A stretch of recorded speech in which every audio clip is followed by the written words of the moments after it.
This leads finally to the idea of creating one program for your clients and then changing it as needed for each individual.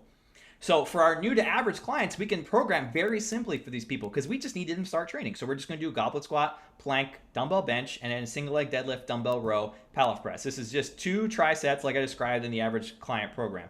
They're just doing sets of 8 to 12. They're starting at 2 to 3 sets, and they're slowly going to progress up to 4 sets by week 4.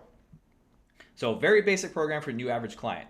But we come over to an intermediate client and we can give them the same exact workout structure, but individualize it for that intermediate client. And you really haven't changed anything. So coming over here, instead of a goblet squat, we've got a front squat because this client's intermediate. We need to challenge them a little bit more. And then we're also going to periodize the reps a little bit so they're lifting progressively heavier weight compared to a goblet squat, someone just doing that for 8 to 12.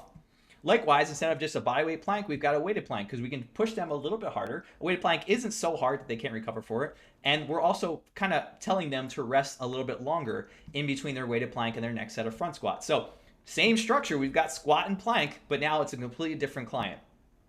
And then from here, we've got the same exact program: dumbbell bench, single leg deadlift, dumbbell row, Pallof press.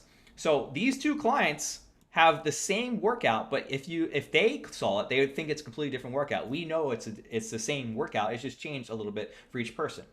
Likewise, let's just say you've got someone really regressed. Maybe they're super overweight, maybe they're much older and they really haven't trained at all and they really need to regress the workouts. So same idea here. Instead of a goblet squat, we're going to give them a plate extended squat.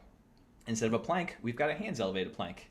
And then we're also just going to change it from A1 to A3 to just A1 to A2, giving that person a little bit more rest. They don't have to go through 3 exercises. They only have to go through 2 exercises. But then from here, it's the same exact thing. Dumbbell bench.